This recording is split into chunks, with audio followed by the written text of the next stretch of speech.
Está entrando no ar mais um programa Estúdio Livre, sempre com um tema especial, diferenciado para você tirar as suas dúvidas, tomar conhecimento de novas situações, assuntos variados e que interessam a todos vocês de um modo geral. Hoje, o tema do nosso programa é educação. Vamos abordar aqui várias temáticas, várias nuances da educação que permeiam o nosso dia a dia e faz parte das nossas vidas. Educação, num sentido mais amplo, não é? Estamos aqui com representantes desde o ensino fundamental até o ensino superior, para a gente fazer aqui um bate-papo, não diria um debate, mas trocar ideias, não é?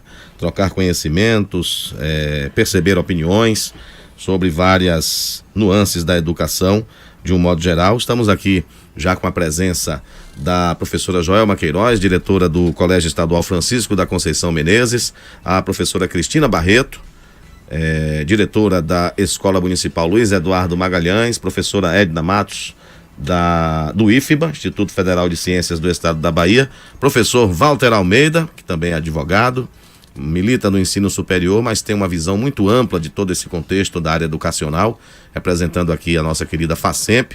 Estamos aguardando a secretária de Educação do município, professora Cíntia Souza, que com certeza daqui a pouco vai estar aqui conosco também, fazendo parte desta mesa.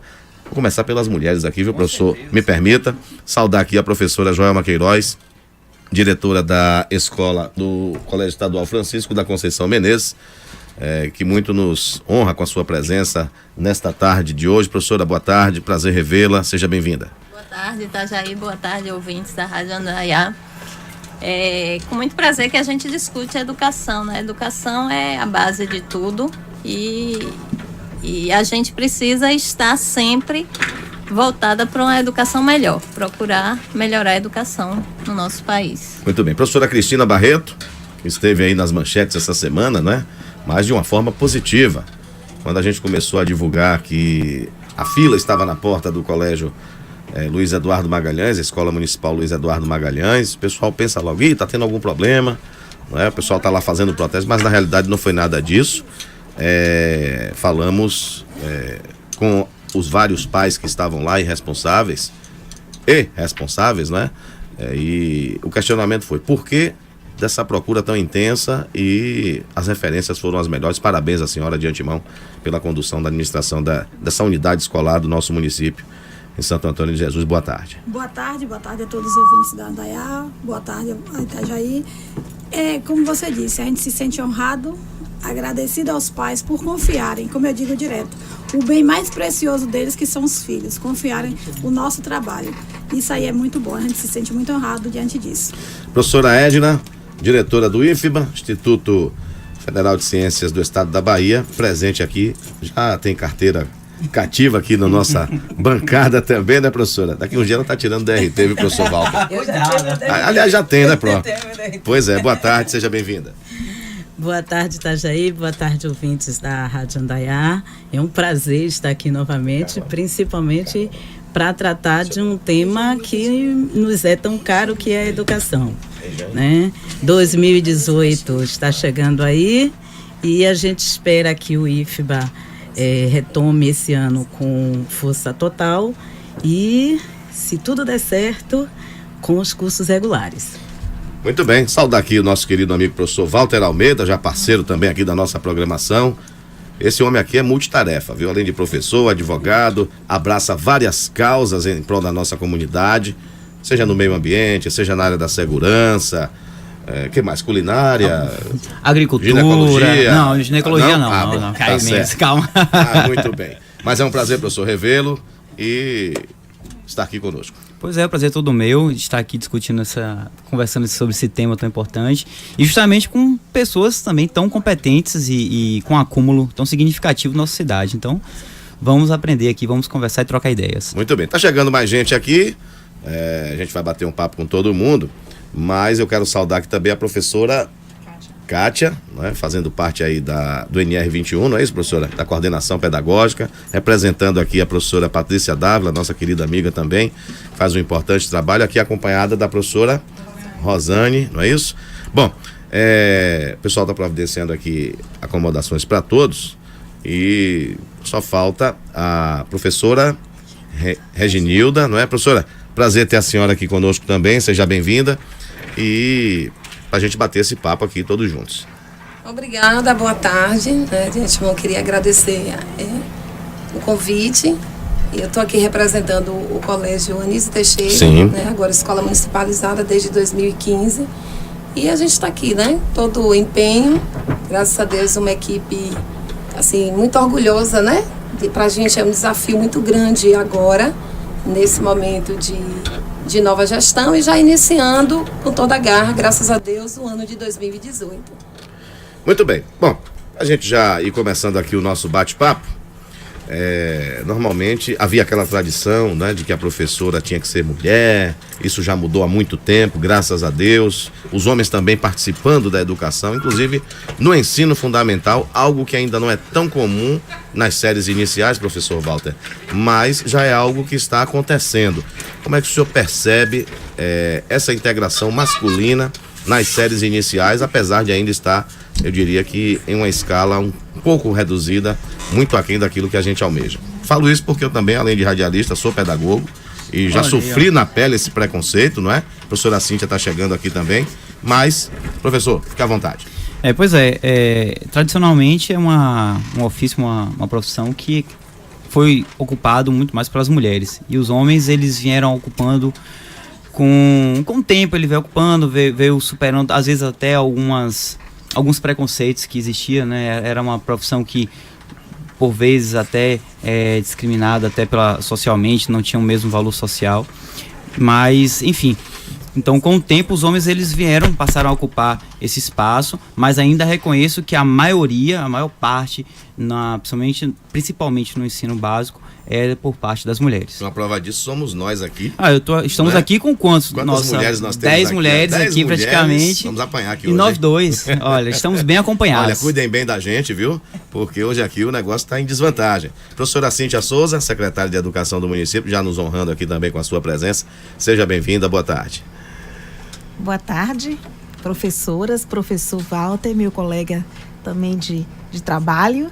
Boa tarde, equipe da NAIA. É um prazer estar aqui com todos vocês para que a gente possa discutir sobre essa temática e desde já agradecer o convite. Muito bem. Bom, nós temos aí vários temas para a gente tratar, Inclusive essa questão aí da participação dos homens, mas é melhor a gente ficar na nossa aqui, viu, professor? Porque a maioria venceu.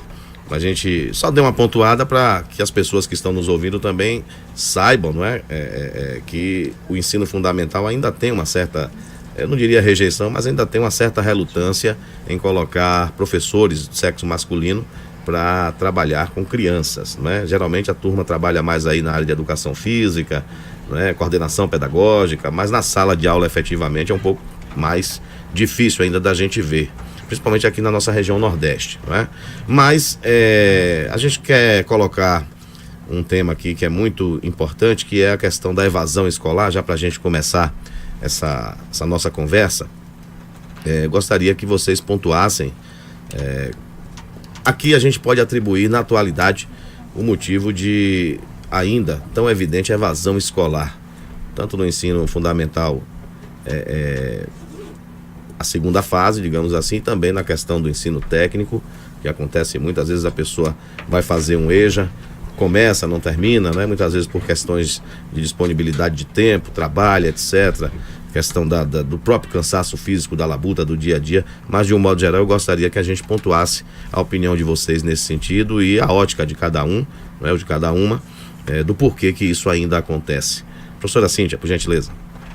Então, vou já começar aqui, Enquanto você fazia o questionamento, eu acho que nós podemos supor infinitas situações, Mas enquanto você fazia o questionamento, eu ficava pensando na escola pública, no ensino público, o quanto as gestões, os entes federativos, eles têm investido nos serviços de permanência, o que eu acho que é muito interessante, professora Edna? Muitas vezes o aluno vai à escola, mas não é importante tão somente ofertar a vaga, mas o aluno precisa de outras coisas para além da vaga escolar.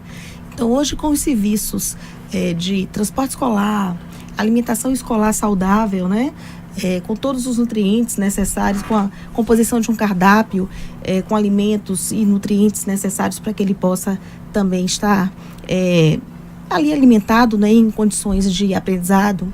Então, material didático, isso eu penso que fortalece muito. Então, muitas vezes nós fazemos muitas parcerias, né? Eu estou vendo aqui os meus parceiros do dia a dia, os parceiros da escola pública municipal, o Estado, né? O IFBA, nós fazemos muitas parcerias, a FACEMP também, né, professor Walter? Mas assim, na esfera dos entes dos federados, né, dos federativos, a gente tem uma parceria muito forte, principalmente para dar sustentação aos cursos e às vagas que a gente oferece. Então, algumas vezes, nós, para que os alunos pudessem acessar os cursos do IFBA, nós demos o suporte em relação ao transporte. Então, eu acho que tudo isso, né, todos esses serviços complementares, eles têm, de alguma maneira, colaborado muito para que a gente possa diminuir esses índices de evasão. Bem, professora Cristina, diretora da Escola Municipal Luiz Eduardo, começar também essa sequência junto com a senhora, já que a sua escola foi muito bem referenciada nos últimos dias, né? Já lhe deu os parabéns. Mas assim, pela experiência que a senhora tem, administrativamente falando, na gestão escolar, em relação a outras unidades de ensino, seja da rede municipal ou estadual, que não estão passando pelo mesmo privilégio que a senhora está tendo nesses dias, dessa procura tão grande pela sua escola, não é? Qual é a mágica, o que é que há de diferente por lá, e que possa ser passado como exemplo ou como dica para outros gestores? Não é mágica, é muito trabalho. Nós trabalhamos pesado na escola. Graças a Deus conseguimos ter o êxito que esperávamos. Nossa evasão é mínima, a reprovação também não é alta. Nós temos alguns atrativos que achamos que isso também ajuda. Nós temos o Mais Educação com várias oficinas. Temos umas regras e normas diferentes de algumas escolas, porque nós temos o nosso próprio estatuto, ou seja, o nosso próprio regimento. Desde 2012, esse regimento foi aprovado pelo Conselho Municipal de Educação. Tudo certinho como tem que ser feito. E a gente trabalha não só direção, trabalha direção, professores, funcionários. Eu estava citando hoje, em uma entrevista que eu dei, que hoje o professorado está de férias, mas tinham 32 professores ajudando na matrícula. Então isso é muito bom. Os funcionários estavam quase todos. Pessoal de apoio, porteiro, todo mundo lá ajudando a gente. Por isso que foi rápido. Quando deu 11 horas, nós já tínhamos terminado com a matrícula de hoje. Depois que não era justo os pais estarem na fila daquela desde o dia 30 e hoje ainda ficarem o dia todo esperando para uma matrícula. E a gente faz um trabalho máximo que a gente pode fazer. Como eu sempre digo, a nossa equipe do Luiz Eduardo realmente não desfavorecendo escola nenhuma, porque todo mundo tem seu mérito. Mas eu falo em relação à escola que eu administro. Nós vestimos a camisa da educação mesmo. A gente trabalha com afinco, trabalha dedicado à educação para que tudo venha dar certo. E graças a Deus o resultado está aí, vem dando certo. Bom, eu acredito que nesse contexto aí permeia também a questão do relacionamento entre alunos e professores, que é outra situação que a gente quer abordar aqui com vocês, porque a gente tem visto aí nos noticiários, né, nas revistas especializadas, outros tipos de mídias também, até nas próprias redes sociais, a questão do tratamento que os alunos têm dado ao professor, não é? Como é que vocês se sentem nesse contexto? Perguntar aqui para a professora Reginilda, como é que a senhora lida com essas situações, se é que já teve algum tipo de experiência nesse sentido, quando, por exemplo, o aluno distrata o professor, não é? Não tem assim aquela conduta que se espera dentro de um ambiente, eu não diria controlado, mas dentro de um ambiente que tem algumas regras para serem seguidas, que tem um entendimento diferenciado para ser acompanhado. Bem, eu concordo com Cristina quando ela fala a respeito de algumas conquistas, né, que a gente vem buscando para a escola. Eu acredito muito no trabalho de parceria e essa questão também assim de uma boa aproximação com o aluno, com a comunidade, inclusive lá na escola, no Anísio Teixeira, nós temos tentado e graças a Deus, eu inclusive comentei hoje com a professora Cíntia que eu estou bastante feliz, né, por ter resgatado alguns alunos da própria comunidade e que eles se deslocavam, eles saíam para estudar em outras escolas, davam preferência aos pais por escolas mais distantes, né, por conta de talvez uma credibilidade que ele precisava, né? E essa credibilidade fortalecida na escola. Então hoje, graças a Deus, com muita luta, muitas conquistas, algumas parcerias, inclusive nessa questão mesmo de cultura para dentro da escola, a gente conseguiu. E eu acredito que essa nova equipe, ela tem tentado, né? A gente tem trabalhado bastante para tentar superar esse índice de evasão. Essa questão também da conduta dos professores, a aproximação dos professores. Na escola, por exemplo, eu tenho um professor que já trabalha há mais de 20 anos na escola Anísio Teixeira, uma escola que tem 27 anos, né, de fundação, e eu tenho professor com mais de 22 aproximadamente, e eu percebo esse carinho, esse carisma deles, dos alunos com esses professores. Então, eu acho interessante, eu acho que é isso, não é? Inclusive, nós sabemos que é interessante que a própria gestão, a própria equipe escolar tenha também esse prazer de tentar o marketing da sua escola, né? Acho que a gente precisa não só representar bem, mas também a gente precisa divulgar o trabalho que a gente faz. E eu acredito que o Luiz Eduardo conseguiu, através dessa própria divulgação. Eu vejo que Cristina tem mesmo essa preocupação de divulgar bem o que ela faz, não é? Inclusive eu que já trabalhei vários anos, nós já somos colegas, trabalhei também justamente na gestão, e a gente conhece bem a importância desse trabalho. E lá no início a gente tem tentado.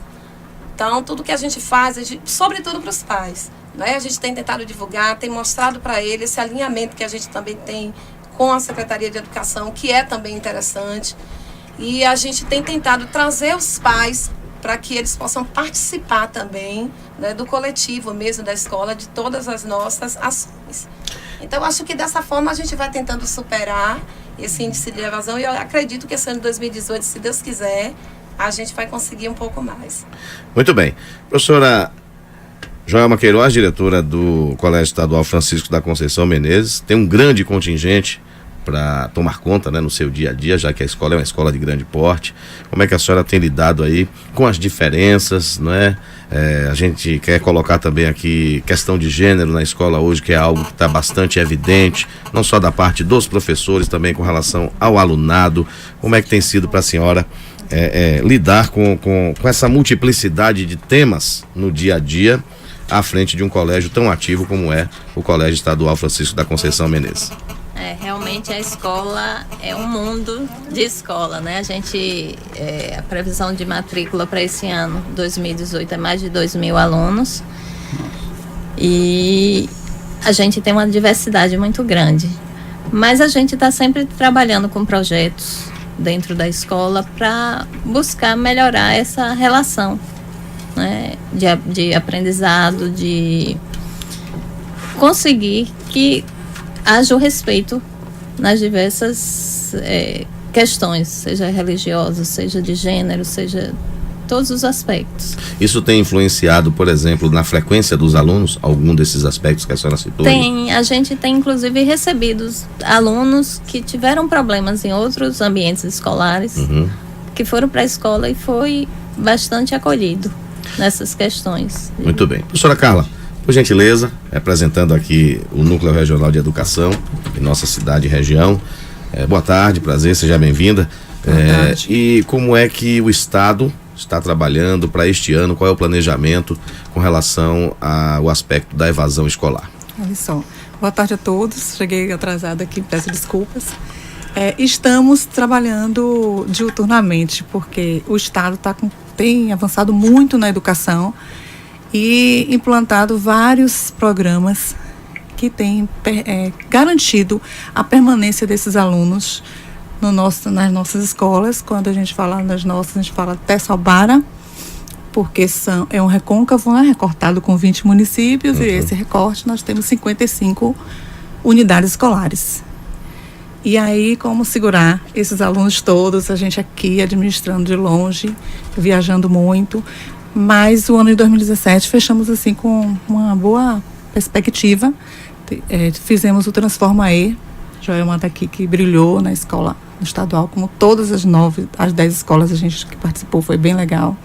Os projetos estruturantes, estamos fazendo adesão agora do Grafita E, que é um projeto também bem inovador, onde envolve os jovens grafitando o que ele quer se reconhecer enquanto comunidade. e conseguimos, aqui em Santo Antônio já quase todas fizeram adesão e estamos seguindo para as 50. O BNCC, que é o Banco de Dados da Base Nacional para o Programa do Ensino Novo Ensino Médio, a gente também está discutindo muito, realizando seminários para amadurecer as propostas, para que as escolas tenham muita base para poder encarar esse novo ensino médio.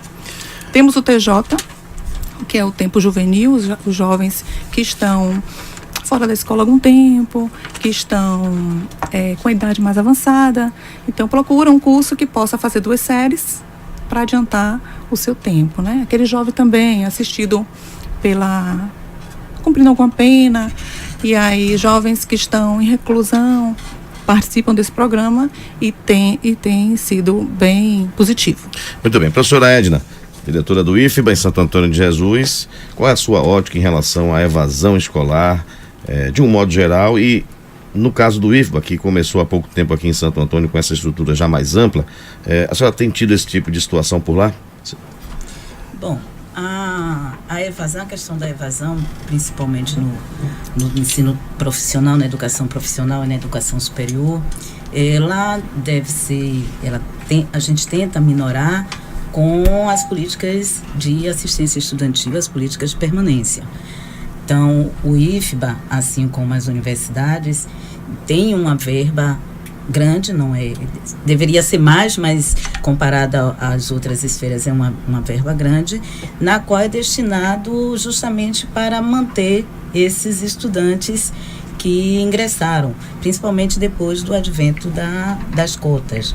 Nós recebemos estudantes em diversas situações, né? Estudantes que antes não teriam a menor condição de ingressar, de acessar as universidades e os institutos federais, e a gente precisa manter esses estudantes. Então, a gente vê que a evasão ela passa pela dificuldade que o aluno tem quando ele chega, tanto na universidade quanto no instituto. Eu vou falar mais do instituto, mas os professores se preocupam com cursos de nivelamento, com reforço, para que esses alunos eles possam acompanhar o nível da instituição sem grandes problemas. Mas são principalmente as políticas de permanência que fazem com que esses alunos fiquem. É o transporte, é o auxílio moradia, é a alimentação, é o auxílio material, a gente dá inclusive computadores, se for o caso, né? Então, isso faz com que o aluno ele permaneça e consiga concluir. Com relação ao IFBA aqui em Santo Antônio de Jesus, a gente ainda não enfrenta, porque não estamos oferecendo ainda os cursos regulares. A gente espera esse ano poder oferecer. Mas a gente tem trabalhado numa forma que é a parceria, né? Então, nós vamos começar 2018 mais forte com essa parceria, não só com institutos e universidades, mas governo federal, estadual e o municipal. A gente está oferecendo os cursos concomitantes, que é a formação técnica para o aluno que está matriculado no ensino estadual, nas escolas estaduais. Sim. Está fazendo o 2º ano das escolas estaduais. Esse aluno escolheu, né? A gente ofereceu, eles escolheram e vão ter a formação técnica, além do ensino médio que ele já faz no IFBA. A gente resolveu expandir isso. O governo federal disse que era só isso. A gente resolveu expandir e oferecer para os alunos que já tinham concluído o ensino médio, para os estudantes que já tinham concluído o ensino médio. E aí a nossa parceria já é com o município. Nós, além de Santo Antônio de Jesus, vamos trabalhar agora em 2018 com mais 12 municípios, do Recôncavo e do Vale do Jiquiriçá. Muito bem, professora. Professor Walter, e a sua opinião sobre a questão da evasão escolar, o senhor que atua aí também em situações de militância comunitária, não é? Percebe isso de que forma? Então, existe um estudo sobre isso, que eu estou me lembrando agora, que é do sociólogo Marcos Rolim. Ele fez a tese de doutorado dele em sociologia, foi justamente isso, investigando sobre a formação da violência no Brasil. E dentre os muitos elementos que são significativos, se destacou a evasão escolar. Então ele chegou à conclusão em sua tese de doutorado, sociologia, que a evasão escolar estava entre os elementos que mais se destacava na contribuição para que o jovem estivesse na mira ali da violência, seguisse, digamos, um caminho de violência. Tanto que é bem provocativo, assim, ó, até o título da pesquisa dele, que é o seguinte, desculpa, o título não, mas dentre as elaborações, que é 2 grupos de jovens da mesma região, mesma idade, por que um vira bandido e outro vira um profissional? Enfim, foi o tipo de provocação, e ele coloca efetivamente a evasão escolar nesse ponto.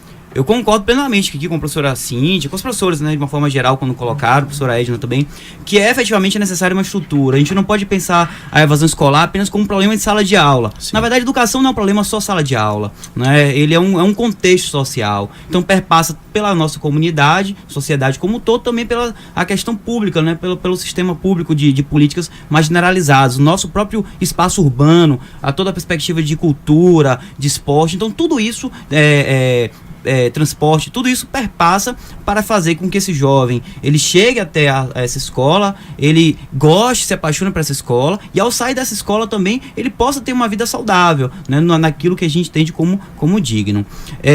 O Brasil, infelizmente, ocupa até pouco tempo entre os 100 países de maior índice de desenvolvimento humano.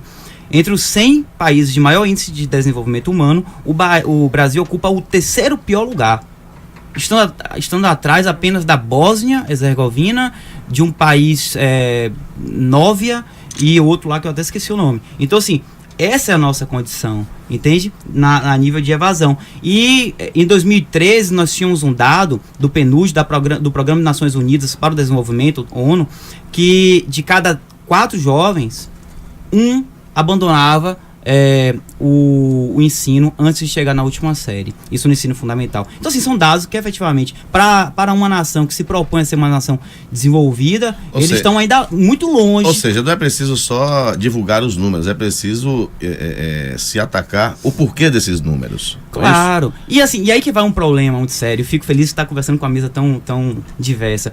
Porque não é um problema, como eu falei assim, não é um problema só sala de aula. Então, na grande maioria das vezes a gente pensa, evasão escolar, o que a gente precisa fazer? Não, o estudante apenas se apaixonar pela sala de aula. Não é isso. Então, existem políticas de permanência e que essas políticas, elas precisam ser efetivas.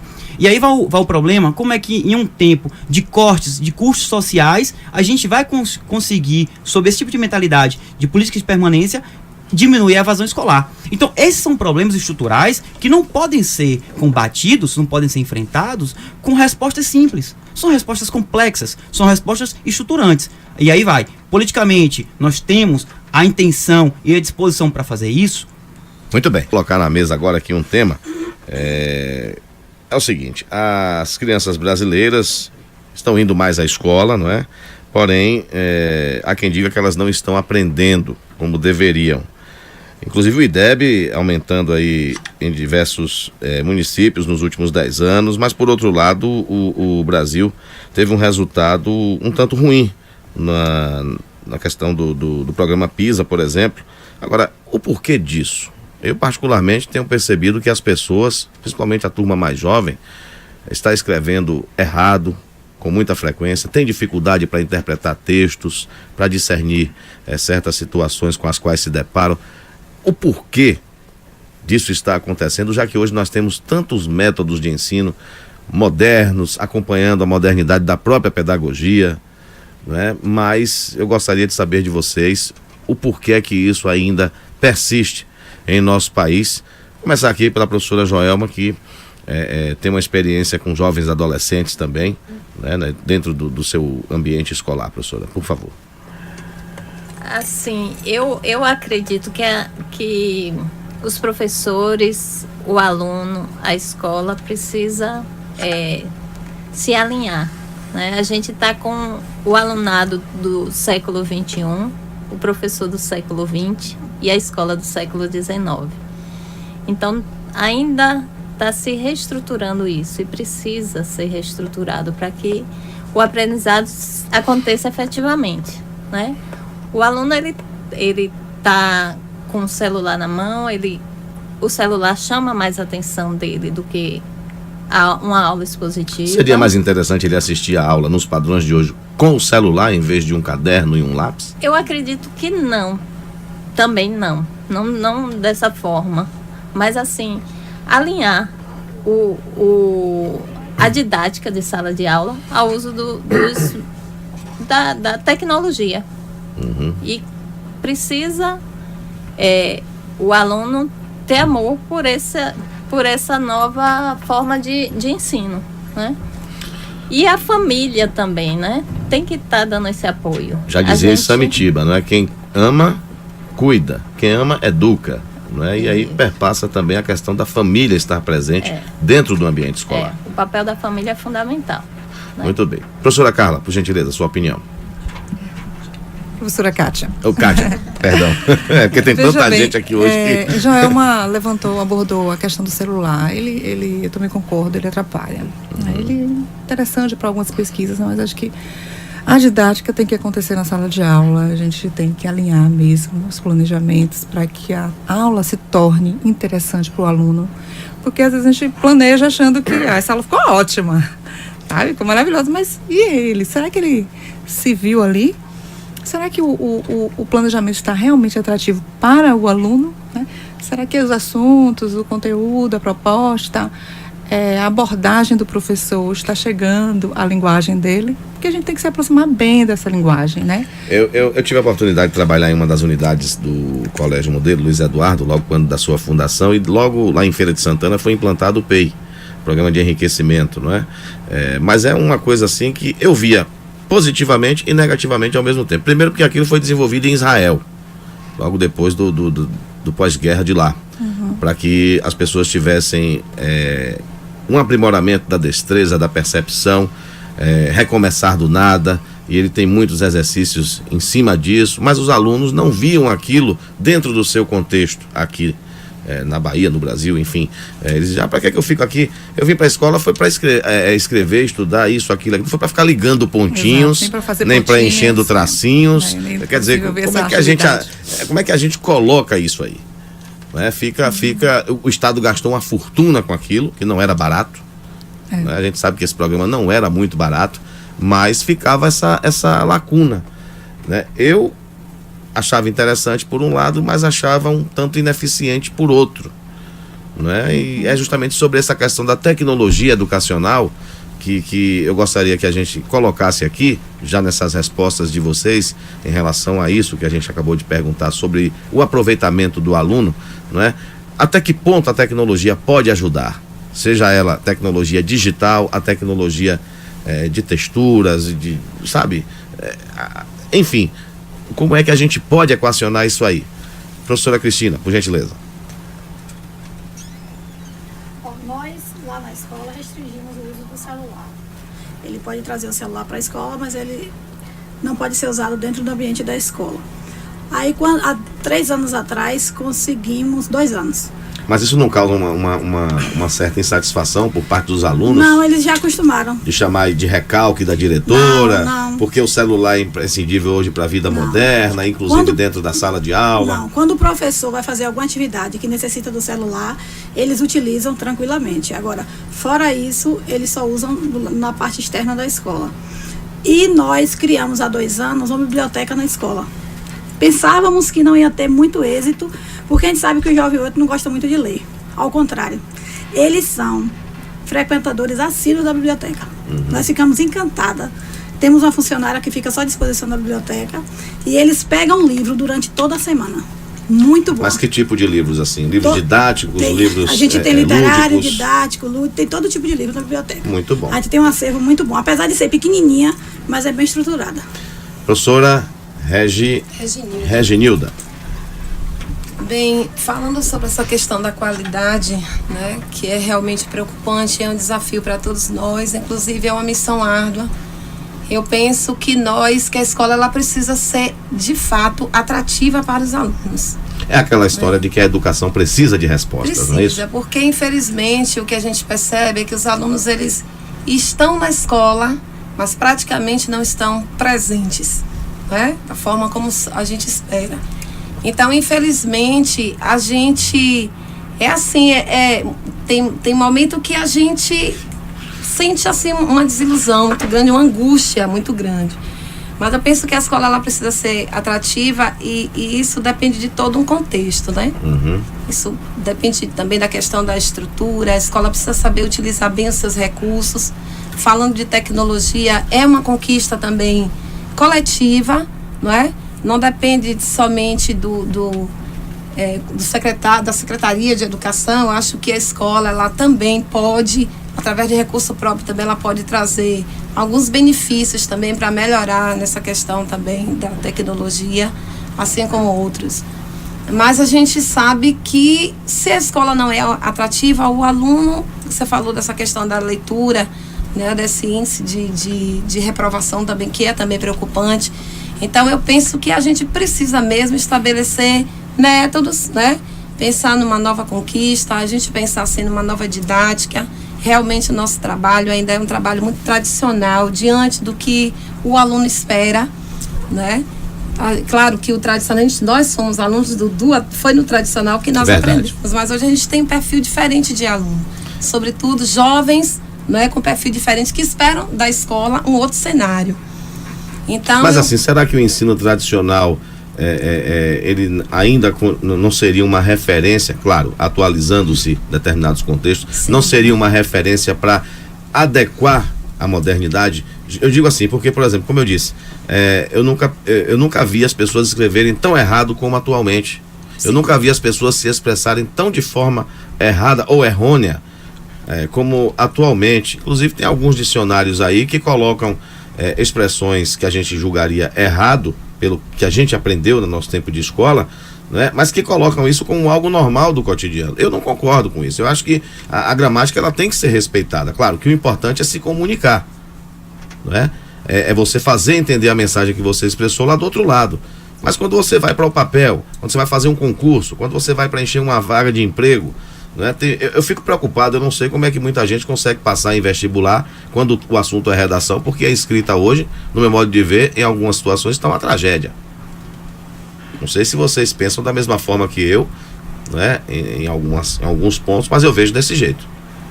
Sim, é uma série de fatores realmente que influenciam, né, nesse aspecto. E eu penso também que o profissional da educação, ele precisa ser realmente um profissional comprometido, né, a todo momento. E o compromisso não é só cumprir horário, não é ser um professor assíduo, mas ele tem que estar buscando, ele tem que estar inovando, ele tem que buscar novas técnicas, ele tem que estudar, ele tem que se atualizar, né? Eu tenho chamado a atenção disso também o tempo todo, e eu penso que o aluno, à medida que a gente tem um novo perfil de aluno, automaticamente a gente percebe que alguns profissionais também vão mudando muitas vezes a sua postura. Até porque nós sabemos também que os próprios profissionais da educação também têm muitas angústias, são muitas reclamações, né? A gente vai falar disso já já. Pois é. Mas a professora Cristina, desculpe interromper, porque eu queria assim que a gente fosse um pouco mais dinâmico nas respostas, para a gente aproveitar melhor o tempo. A professora Cristina gostaria de fazer um adendo aí à sua fala. E falando a respeito do que o Regi falou, realmente a gente tem que procurar atrativo para os nossos alunos. Por isso, nós desenvolvemos vários projetos na escola, como gincana, sarau literário. Nessa questão da leitura, colocamos nossos alunos para criar livros de poesias. E aí nós fazemos uma manhã de autógrafo com esses alunos, tudo incentivando para eles desenvolver a leitura deles. Nós também temos o Mais Educação, que ajuda nessa questão de português, para leitura e interpretação, a parte de matemática, várias oficinas como música, teatro, jogos, que nós temos também um mini salão de jogos. E a gente conseguiu agora para 2018 xadrez e karatê, que é pelo Mais Educação também. Tem as Feiras das Nações, o JEP, tudo isso são projetos desenvolvidos dentro da escola que ajudam com que o aluno tenha mais atrativo para ele evitar a evasão, para ele se desenvolver, para ele se aperfeiçoar de maneira lúdica e não só no tradicional.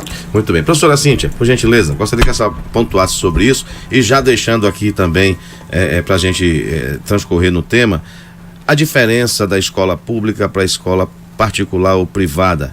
Ainda existe essa diferença? Como é que a senhora vê isso? Primeiro, eu gostaria de fazer uma observação sobre o programa Mais Educação, que é um programa que está disponível para todas as escolas do município. Sim. Então, todas as escolas do município estão fizeram adesão ao programa Mais Educação.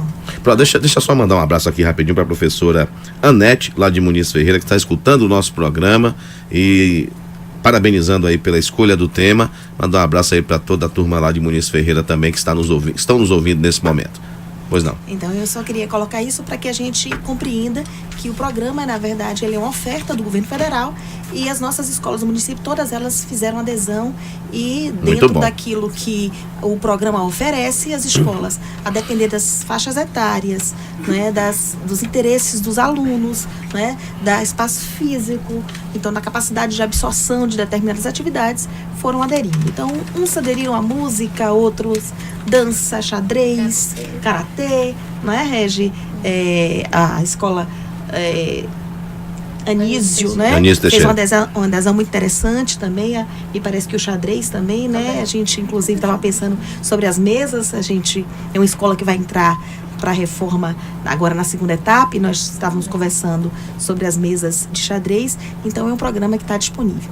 Sobre o questionamento, por que não aprendem, né? Eu acho extremamente complexo a gente responder por que não aprendem. Mas eu fiquei pensando agora na própria realidade nossa do dia a dia. Sim. E hoje, às vezes eu me pego na seguinte situação, minha filha falando comigo e eu estou conectada ao celular, resolvendo uma questão de trabalho. Certo. Ou seja, eu penso que hoje nós estamos todos mais dispersos, né? Então, eu acho que essa dispersão é uma coisa cultural e também contemporânea. Então, talvez isso seja um dado. A gente não pode afirmar porque a gente não. Mas não poderíamos fazer assim, criar um mecanismo para incentivar essas pessoas que estão dispersas através do instrumento, no caso o celular, ou o tablet, ou o computador que estão utilizando, aproveitar esse conteúdo para ver a escrita, a redação, a pontuação, a própria expressão oral? Isso a professora Joelma colocou muito bem, não é? Claro que a gente precisa atualizar a dinâmica de sala de aula, né? O ensino precisa ser atualizado. Entretanto, existe também uma diferença muito grande de faixa etária entre o professor e o aluno. Nós não nascemos na geração digital. Eu tenho 27 anos de sala de aula. Não precisa contar quantos anos eu tenho, não, mas é mais ou menos isso, né? E assim, claro que eu tive que fazer este movimento, né? Mas esse movimento muitas vezes não é tão tranquilo para todas as pessoas. Verdade. Então vai depender muito do desejo do professor de fazer essa atualização. Então, eu acho que a professora Joelma colocou muito bem. É preciso atualizar, sim, é preciso trazer a tecnologia, porque é preciso contemporaneizar a sala de aula, né? A questão da escola privada para a rede pública, ainda temos uma diferença muito grande. Como é que a senhora percebe esse contexto? Eu posso dizer a você que eu, enquanto a senhora que está dos dois lados da moeda, né? Eu posso dizer que, enquanto professora, a minha formação, a minha experiência profissional, a maior parte dela foi na rede particular. E muitas vezes, quando eu ouço alguém dizer, porque eu tenho preocupação, essa semana eu ouvi muito em função das matrículas. Inclusive, tivemos uma época em que a escola pública era mais referenciada do que as escolas privadas. Eu fui aluna do Colégio Estadual Francisco da Conceição Menezes, e eu ainda coloquei isso anteriormente, quando a gente falava dos programas, professora Edna, dos programas de permanência, que são extremamente significativos e importantes, né? Na nossa época em que eu fui aluna da escola pública, nós não tínhamos esse incentivo, que hoje é extremamente necessário, né? Quando eu coloquei para o prefeito esse ano que era preciso também ter o fardamento, esse é mais um programa que vai, de alguma maneira, assegurar, né, que o aluno possa estar ele não se sentir diferenciado dos outros dentro daquele contexto, fardado, né? bem arrumado, né? E isso vai provavelmente aí a agregar. gente já entra por outra situação, que é a preservação desse material que é ofertado, que muitas vezes não acontece, né? Não se tem um cuidado adequado e volta a ser uma frustração. Isso. Então, assim, quando eu ouvi durante essa semana, né? Porque essa escola pública, eu prefiro essa do que aquela, porque nesta localidade, porque, né, esses alunos, porque, não é? Meu filho, eu ouvi muito isso. Meu filho, porque hoje a gente sabe que é uma realidade do nosso dia a dia, né? Nós estamos recebendo hoje na escola pública muitos alunos oriundos da escola particular. Os pais não conseguem mais acompanhar, né? Não conseguem mais custear. Então, nós temos recebido muitos alunos. E, às vezes, o que a gente ouve é: meu filho vem da escola particular, então eu queria tal escola porque ela está mais... Para manter ali o nível também, não é? Não tem isso, não tem... Mas, assim, a minha experiência da escola particular, hoje, ela passa por dificuldades tão muito semelhantes, parecidas, né? Então a gente dizer que na escola do ensino, na escola particular, não existem, né, diferentes culturas, diferentes valores familiares que brigam entre si, não é? Não existe o perigo, não existe a violência. Não é verdade, né? Eu saí da escola do ensino básico tem 2 anos, eu passei 25 anos no ensino básico, e então não foi ontem. E eu vejo que isso é uma realidade também na escola. Professora Edna, qual é a sua opinião sobre essa temática também, por gentileza? Com relação à tecnologia, né, eu faço parte de uma instituição de tecnologia, eu sou da área de tecnologia, eu sou analista de tecnologia da informação. O que eu vejo é que a gente precisa utilizar mais a tecnologia na sala de aula. Não é só ter o laboratório de informática. E também não é só pegar o celular do aluno e dizer que hoje nós vamos criar uma página no Facebook e a partir daí você já achar que está mudando a forma de ensinar. Mas existem sim já várias tecnologias, inclusive no próprio MEC, tecnologias educacionais disponíveis para que os professores possam utilizar em sala de aula. Mas aí a gente passa pelo que Cíntia falou, a professora Cíntia falou, que é a falta de preparo da maioria dos professores, agora, do corpo docente. Me permita, essa falta de preparo também não está sendo até permeada pelo próprio sistema em si, que muitas vezes não abre um espaço para o professor fazer uma capacitação, porque ele precisa colocar outro no lugar dele, às vezes até pagar do próprio bolso. A gente tem esses entraves aí pelo meio também, né? Exatamente isso que eu ia falar.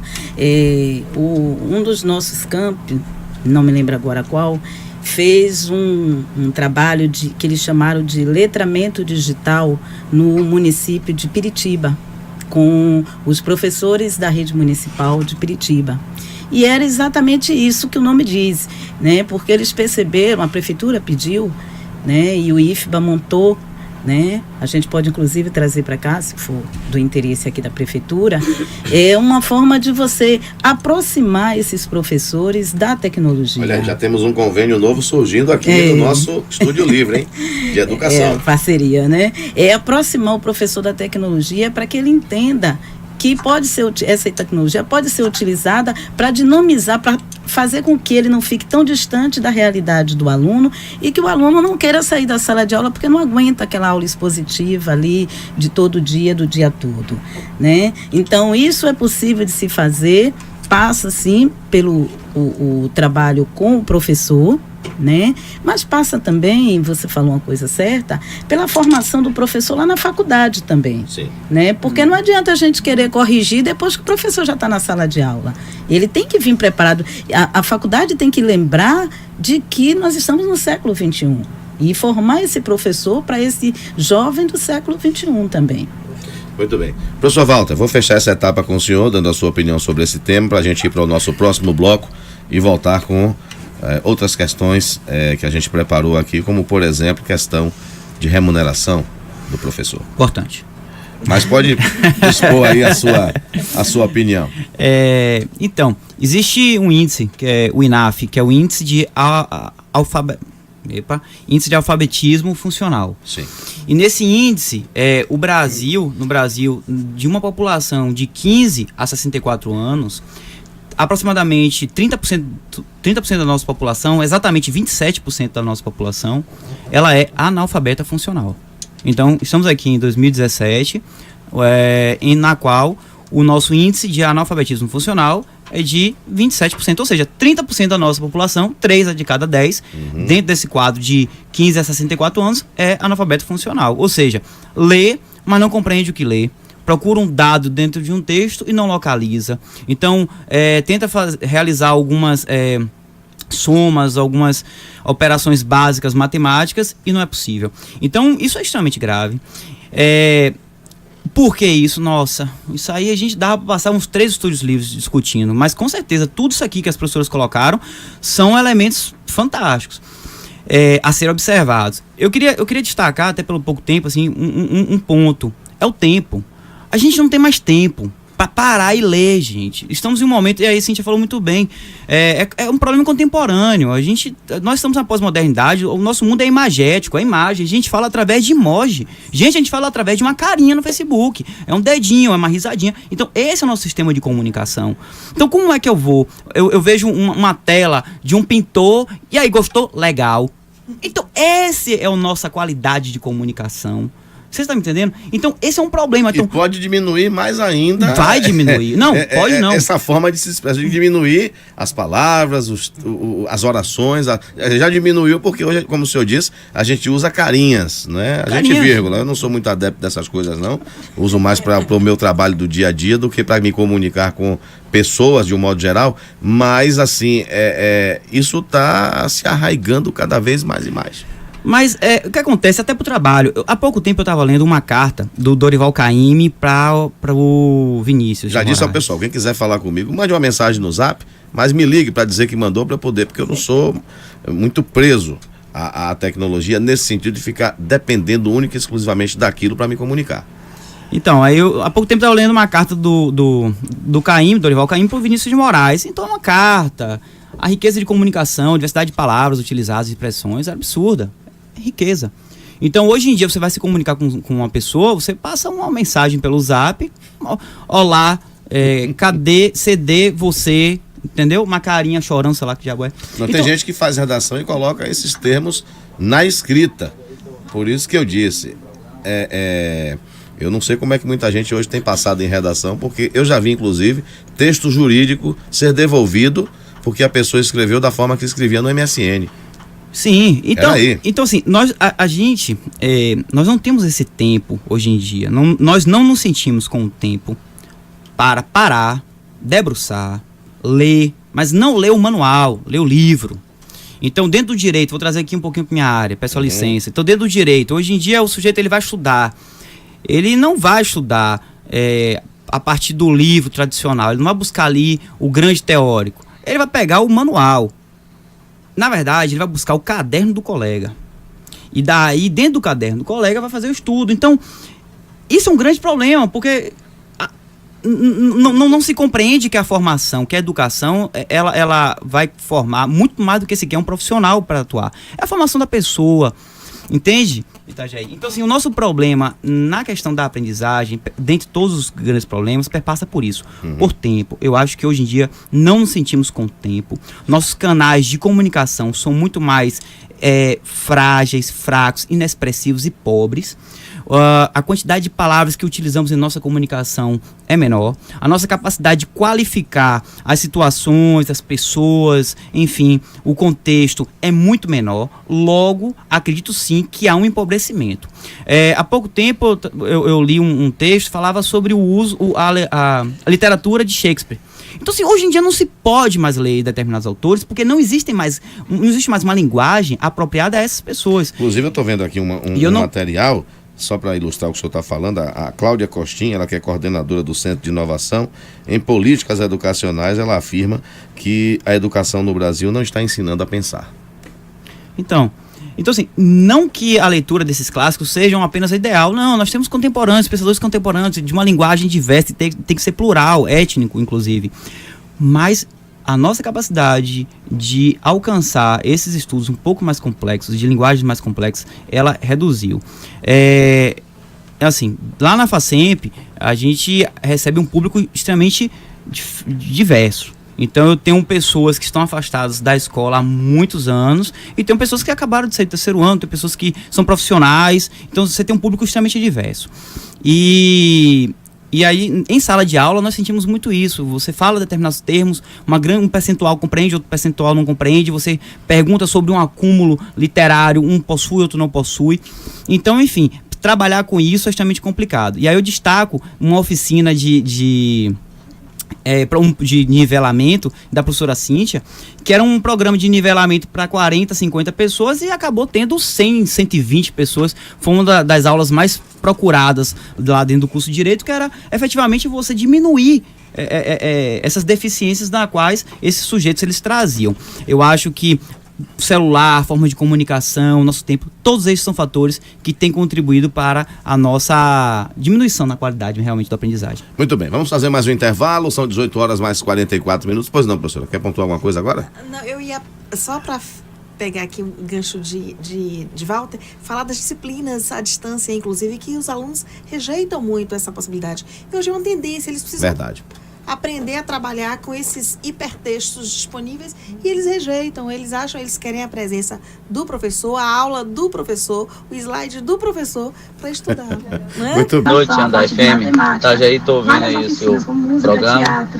E ouvindo a professora aí atentamente, você fala aí da nossa língua de português, fala de redação, fala de dicionário e como a gente deve se comportar diante de tanta polêmica, diante de tanta mistura de frases e de palavras. Eu, por exemplo, quando eu estudei lá no primário, né, na 4ª série, eu aprendi, por exemplo, que casal se trata de um homem e uma mulher, de um macho e de uma fêmea. E porque hoje eu tenho que ouvir que dois homens, quando se relaciona, é chamado de casal, eu tenho que ouvir isso aí. Será que isso aí é correto? Aproveita aí para a pergunta da professora.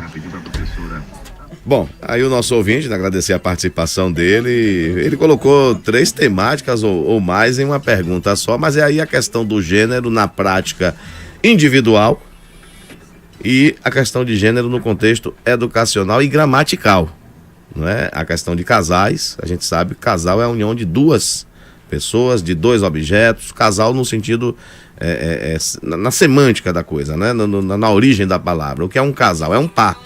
Agora, a questão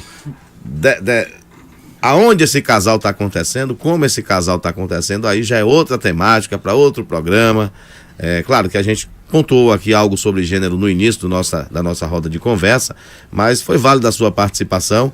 Eu entendi o que você quis dizer, a mesa também entendeu. Uma pena que a gente não tenha mais tempo para fazer uma abordagem maior sobre isso, mas já fica aí o registro para a gente ampliar essa temática aqui para falar de educação novamente. Mas eu quero colocar aqui, agradecer a presença do professor Walter, que tem um compromisso agora inadiável, né, professor? Muito obrigado por ter vindo e estaremos juntos mais vezes. Com certeza, Itajaí, muito obrigado, agradeço aqui a Rádio Andaiá. Parabenizo pelo debate, agradeço a todos os colegas aqui presentes e efetivamente falo com grande satisfação em chamar de colegas, porque eu sou apaixonado pela educação, é algo que faço com paixão mesmo, que acredito. E então, enfim, vocês continuem em boas mãos. E eu vou ficar mais minoria ainda quando você sair aqui, né? Mas eu acho que você não vai ficar incomodado, não. Não, então, de forma alguma. Um abraço a todos, um beijo no coração. Muito bem. Bom, o assunto agora é remuneração, não é? A questão da escola particular a escola pública está pagando mais do que a escola privada, isso é fato, pesquisas, etc., e a realidade do dia a dia, mas a professora Cíntia colocou algo em off aqui que eu achei interessante. Eu gostaria que a senhora expusesse como justificativa para isso, ou seja, a escola pública paga mais, mas o aluno, em tese, está aprendendo menos, professora. O que eu estava colocando aqui em off, como você colocou antes, é a questão do público, né? Nós temos hoje, o público da escola pública, ele é diferente do público da escola particular, né? Os meninos da escola particular, eles têm muito mais oportunidades de informação, oportunidades de interação, então são crianças mais expostas ao conhecimento. Infelizmente, é isso que acontece. Já os nossos meninos da escola pública, muitas vezes faltam as condições básicas. Por exemplo, uma alimentação saudável, reforçada de manhã antes de sair de casa. Então, na nossa experiência da escola pública municipal, quantas vezes nós precisamos reforçar o lanche, ou precisamos antecipar o lanche, ou precisamos mesmo servir o café da manhã. Claro que isso já a gente faz habitualmente na creche, né? Sim. E a creche tem mais refeições. Mas às vezes a gente percebe que falta ali naquela criança o café da manhã. Então, isso também um dos motivos, isso também faz. Professora Kátia, por gentileza, sua opinião nesse sentido, questão da remuneração, não que a senhora responda como gestora, representando o Estado aqui, mas como professor, como profissional da educação, por favor. A questão, eu vou reforçar o que Cíntia falou com relação a essa questão do aluno ser um pouco diferente da rede particular. Porque ele tem as carências, né? Vem a família com algumas dificuldades e impacta na aprendizagem, impacta significativamente, né? O alimento, o acompanhamento da família, do apoio pedagógico, isso tudo faz uma interferência e faz uma grande diferença.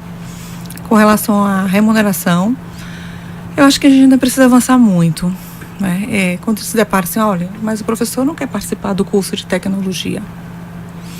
Ele está perdendo, é uma grande oportunidade que ele está perdendo. Mas muitas vezes ele não quer participar porque não acha quem o substitua, caso ele tenha que deixar o seu turno de trabalho para isso, porque, como eu disse anteriormente, às vezes o professor tem essa dificuldade. Às vezes é falta de tempo, que o professor, ele sobrecarrega, né? Ele tem uma carga horária imensa, ele é o provedor da família, né? São poucos que não são.